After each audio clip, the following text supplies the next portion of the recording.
How beautiful people, how are you doing today? I am doing just great, especially because today we're going to talk about grammar, and I am a Spanish professor, so of course I love grammar, but also communication in English or in Spanish, which is what we're going to talk a little bit about in this video. We are going to explain why it is better to learn the present simple regular verbs when we're first learning Spanish instead of ser o estar. We could argue that we have two verbs to be in Spanish. One of them is ser, the other estar. But having two different verbs in Spanish means that we need to divide the uses for one verb to be in English. And it would be so easy if it was, this usage is for ser, this usage is for estar, but it's actually not like that. Ser and estar have around 10 different usages, each one, because they have so many nuances, and these nuances are related with the usages of the verb and the adjectives.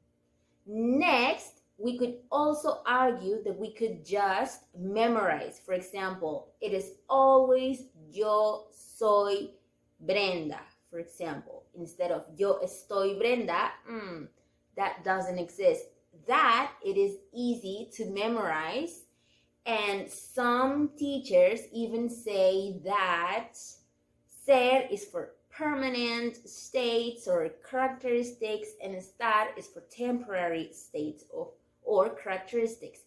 This worked at the beginning, but I personally don't like teaching this way, because when we go deeper into the usages and adjectives, it becomes very, very messy. And we get confused because we're so used to thinking permanent, temporary. So I don't recommend this.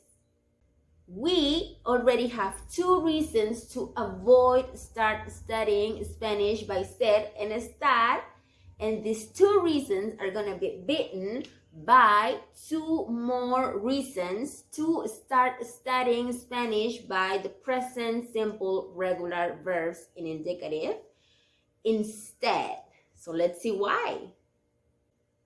Number one, ser and estar are limited to talking about personal states of being, personal characteristics, instead of having and learning so many verbs that talk about the actions that we do in our everyday life. For example, cocinar, to cook, hablar, to speak, correr, to run, vivir, to live, etc.